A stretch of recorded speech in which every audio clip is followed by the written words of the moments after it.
Achat,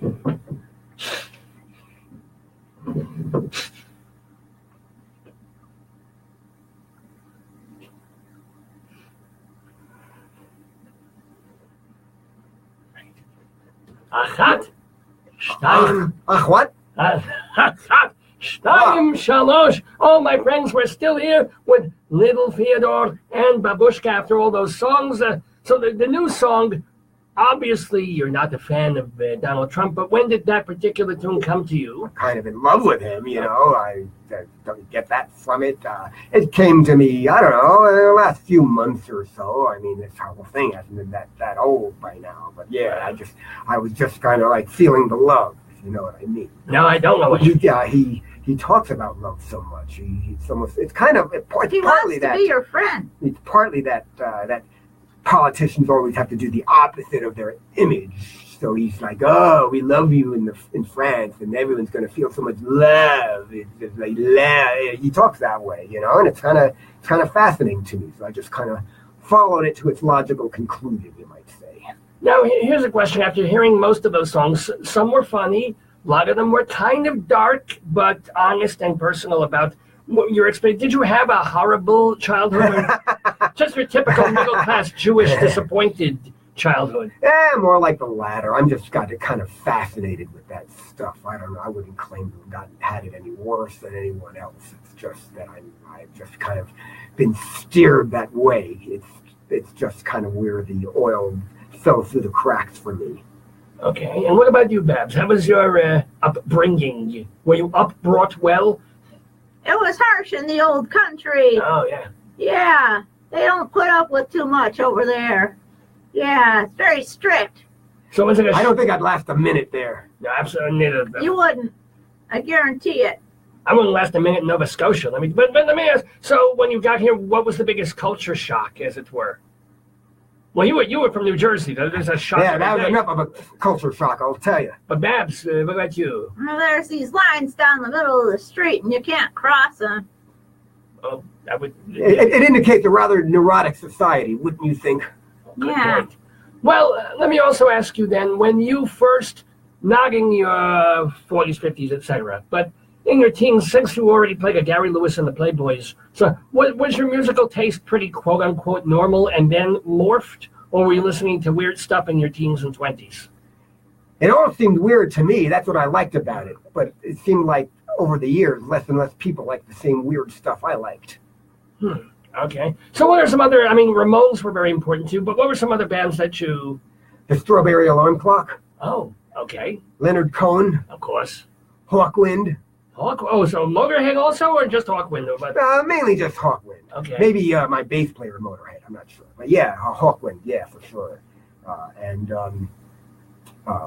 some Neil Young and the weirder side of the Beatles, but then also kind of weirder stuff kind of crept in, like Henry Cow and Para Ubu. Oh, my God. Beefheart, I assume. And Yeah, Beefheart, yeah. Wyman Fisher, maybe a little bit of that? Yeah. Well, I often feel like I'm in competition to some degree with Wildman Fisher. I just can't help it. Well, you won. You lived. He's dead. won. You win. That could be a short-lived victory in more ways than one. Don't even. Are you guys healthy? Were you okay? Well, time is relative. I have unhealthy thoughts sometimes. Oh, shame on you. No, because the way you perform and the intensity of you, I see you've got these, people will see if they're watching on the Facebook, the veins in your head. I worry. I'm like, do you ever think, yeah, one more song and then my aneurysm? Joe Cocker, step aside. I don't know, that's a bit, but you're healthy. You think you can do this? As far as I know. Yeah. So you're not going to stop. I know you go on these hiatus we talked about, but you don't think you're going to stop. I don't know. I'm leaving the future open-ended. We don't know. But I'm not being forced to stop for health reasons. Maybe, sometimes during live performances, I kind of feel like I'm about to just explode or implode or wither away or be cast to the winds. But, I haven't given them up entirely. So, sometimes it's difficult. Living is difficult. Performing is difficult. Taking a shit is difficult. But, it's all for some people more than others. I know about that. I could talk about that if you want. Oh, please talk about that. Yes. Oh, really? I believe. Most of the time, they don't let me talk about that. Oh, we talk about that all the time on here. I'm wearing a it's diaper. A trial. Yes. It's a trial. It's a tribulation. There's a reason I have prune juice every morning.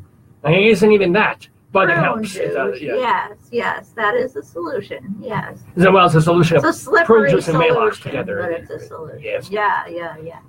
Oh, Thank you for indulging me. Oh, I do. No, let me ask also: are you ever? Does he write the songs and then you accompany, or do you co-write? Do you do the music? Does it come with lyrics to you, or what? I have written a few songs, including an ode to griping about God, to God, complaining to him about all the difficulty down here, and my life. So I have written the God Gripe song. Okay. And one or two others.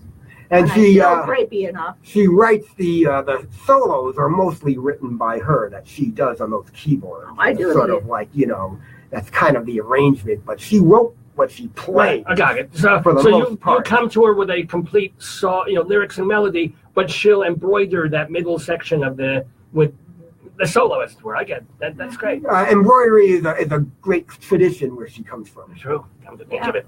What was the first song you ever wrote?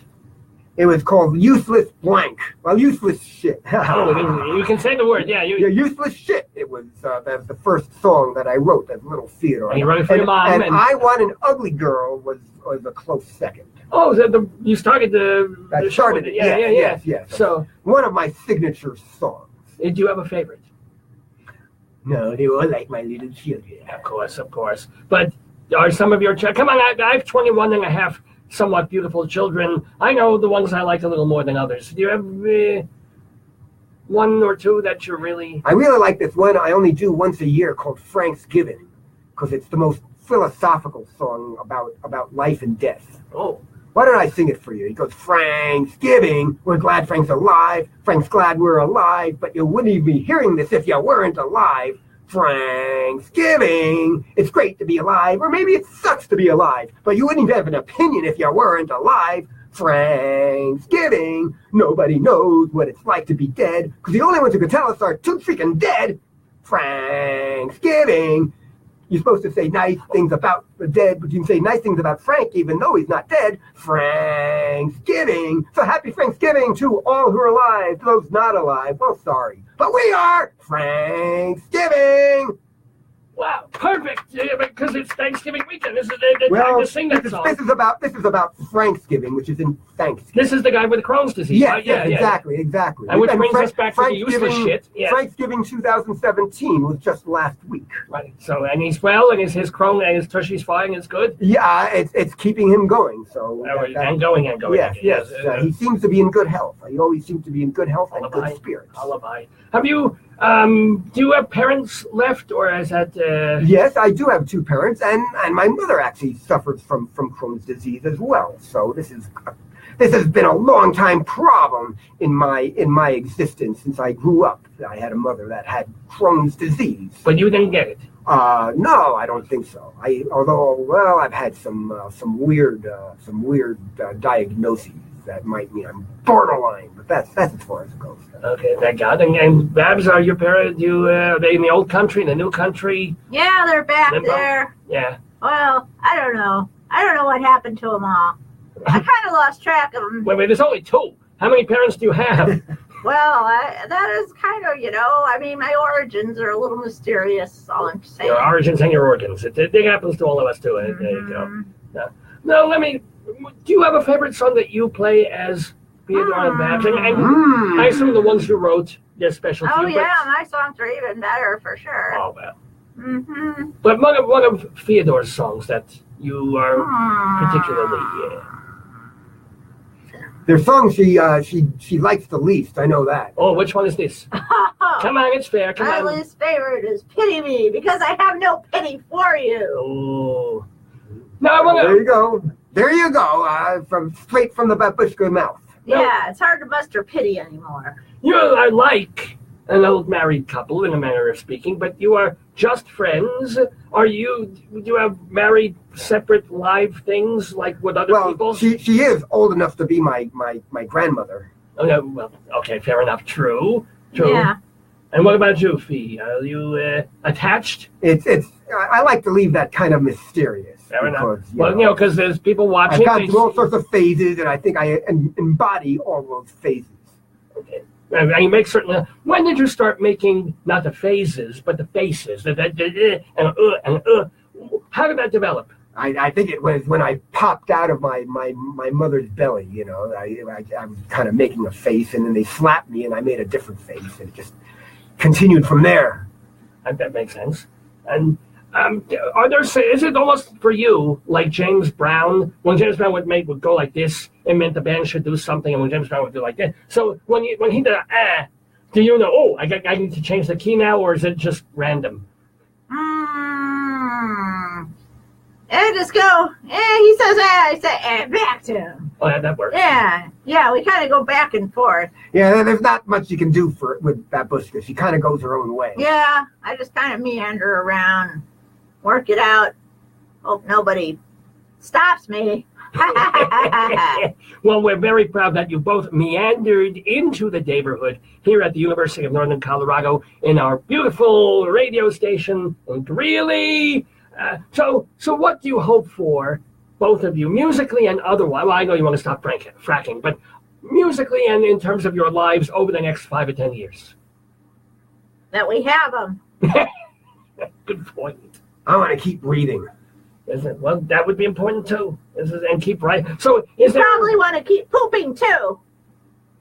Well, I don't. It's not like that's my goal. Well, it should be a goal. But it kind of comes with the territory. It does. Well, before we call this a wipe, as it were, it occurs to me, when you write your songs, since they're pretty in the punk tradition of fairly short usually, and direct and simple, but are there songs that sit there for 2 years and then you get back to them? Or is it everything like, in half an hour you're done? It's a little of both.